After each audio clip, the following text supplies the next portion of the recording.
He would be asked about the favors of Allah, and he will acknowledge them. And he said, well, what did you do with it? And he said, well, you know, I was a mighty fighter and a warrior for you, and I died in the cause of Allah. And he'd be told, you lied. You did it so the people would say he was a mighty warrior. And they said it. And then be dragged on his face into hell.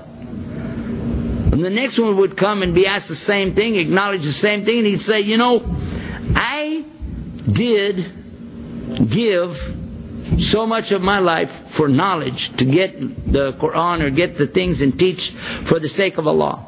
He'd be told, you lied. You just did it so people would say you are alim, a scholar. And then he would be, and they said it, and then he would be dragged on his face to hell.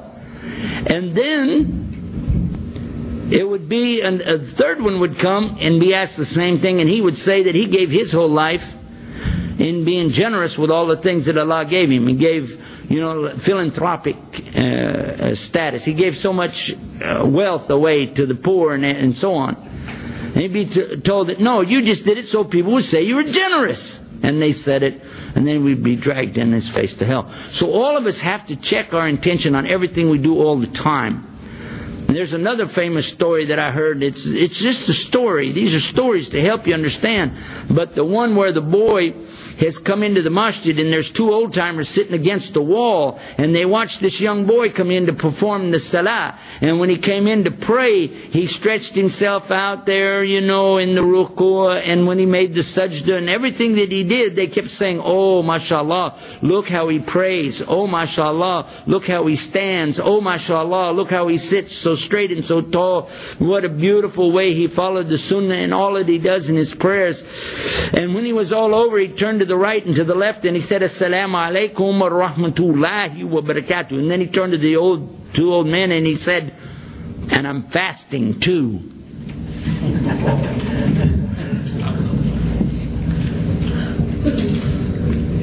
Yes.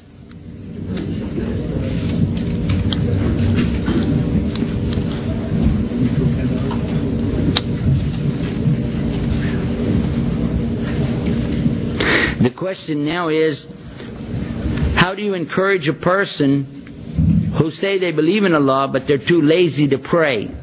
I always think that the first and foremost thing to do is to educate people about who Allah is and what He's doing for us. And this is a part of the Tawheed called Tawheed al-Rububiyyah, His Lordship. Because when you understand that Allah is the creator and the sustainer of all that there is, and you focus on what Allah is doing for you, you wouldn't even have breath if it weren't for Allah. You wouldn't be able to see if it weren't for Allah. You wouldn't be able to hear my voice if it weren't for Allah. There's nothing you could do if it weren't for Allah giving you this ability. And so now, think about Allah. He's so merciful. He's so generous. He's the one who makes everything happen. There's no good or evil that takes place except that Allah is controlling all of this. He's in control. And if you want good things to happen, it's only Allah that can make it happen. And if you understand that, then it should come in your mind that the second category of Tawheed was Tawheed al-Uluhiyyah. Now that's when you know about worship. From the word ilah, to worship. You begin to worship Allah after you understand who Allah is. And then the final part of this little circle, if you think about it like that, of Tawheed, is the Tawheed al-Isma wa Sifat. And that's to think about the attributes of Allah. He's Ar-Rahman, Ar-Rahim, Al-Hamid, As-Sabur. He is the one who is so merciful, so gracious. He is the grace, and He is the patient and steadfast. He's a Salam. He's the one who is, all peace. Allah is the one who is Kareem. He is all generous.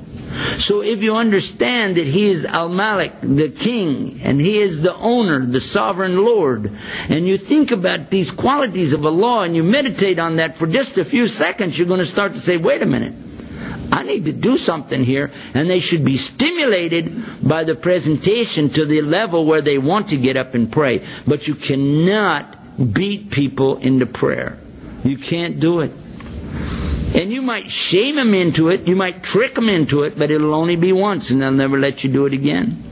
So it's much better to let them understand their position as a human being between them and Allah, and how Allah said in the Quran, وَسِعَ كُرْسِيُّهُ السَّمَاوَاتِ وَالْأَرْضِ وَلَا يَئُودُهُ حِفْظُهُمَا وَهُوَ الْعَلِيُّ الْعَظِيمُ. And it's talking here in Ayatul Kursi about this chair, this kursi, that's in front of the arsh of Allah. And what is the size of it? That this kursi compares to the size of Allah's arsh like you take a ring and throw it in the desert. And that this kursi compares to the universe, so huge, it's like the universe is nothing but a small ring thrown in the desert in front of this kursi. It means that here you are, you're so tiny, you're a speck, you're not even a speck in the universe, and the Lord of the worlds, who's mighty and above that kursi, and on the day of judgment He's going to be asking you, what did you do with your life? And if you heard that and you understood it and you can still say, I don't care, I'm not going to pray, then may Allah have mercy on you and guide you to something better. Ameen.